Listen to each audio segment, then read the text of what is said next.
هل تساءلت يوما كيف تصنع آلات النقل القوية من نقطة الصفر؟ في هذا الفيديو سنأخذكم في رحلة هندسية مذهلة داخل أحد خطوط الإنتاج المتطورة، لنرى كيف تتحول قطع الحديد الصامتة إلى وحوش ميكانيكية تسير على الطرقات. تابعوا معنا لتكتشفوا الأسرار. تبدأ العملية هنا بدقة متناهية وعمل يدوي متقن، حيث يقوم الفنيون المحترفون بتجميع المحور الخلفي وتركيب أنظمة التعليق والمساعدين والسوست الورقية لضمان أقصى درجات الثبات والتحمل للأوزان الثقيلة.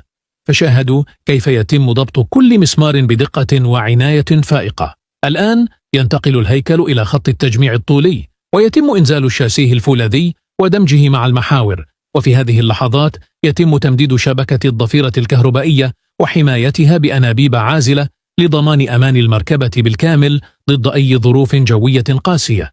فالهندسة هنا لا تترك مجالا للخطأ. ننتقل إلى قلب التحكم.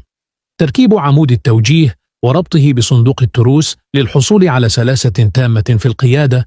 بالتزامن مع ذلك يتم تركيب الماستر الرئيسي لنظام المكابح الهيدروليكية وضبط الوصلات الميكانيكية بدقة، لأن الأمان هو الأولوية الأولى دائما في عالم التصنيع. ويتم تزويد النظام بزيت المكابح عالي الجودة واختبار الضغط والتسريب. والآن حانت اللحظة الحماسية: إنزال المحرك القوي وتثبيته على القواعد الممتصة للاهتزازات، يليه تركيب الكربراتير وفلتر الهواء ونظام العادم ليصبح قلب المركبة نابضا ومستعدا للانطلاق. تأخذ المركبة شكلها الحقيقي الآن. يتم تركيب المساعدين الأماميين المتطورين مع العجلة الأمامية، ثم تأتي مرحلة تركيب لوحة العدادات والمقود وتوصيل الدوائر الكهربائية المعقدة للإنارة، وأخيرا يتم تركيب خزان الوقود والمقعد المريح وتثبيت مروحة التبريد لحماية المحرك.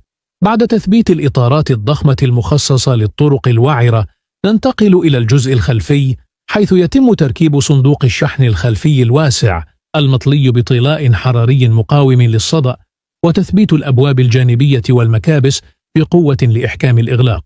فشاهدوا اللمسات الأخيرة في تركيب المصابيح الخلفية وشبكات الحماية.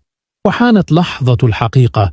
يتم وضع مفتاح التشغيل واختبار الأنظمة الصوتية والكهربائية لتنطلق المركبة في أول اختبار قيادة ناجح ومبهر بكل سلاسة وقوة. شاركونا في التعليقات ما رأيكم في كفاءة ودقة هذه الصناعة، ولا تنسوا الإعجاب ومشاركة الفيديو لدعم الصناعات الهندسية المذهلة.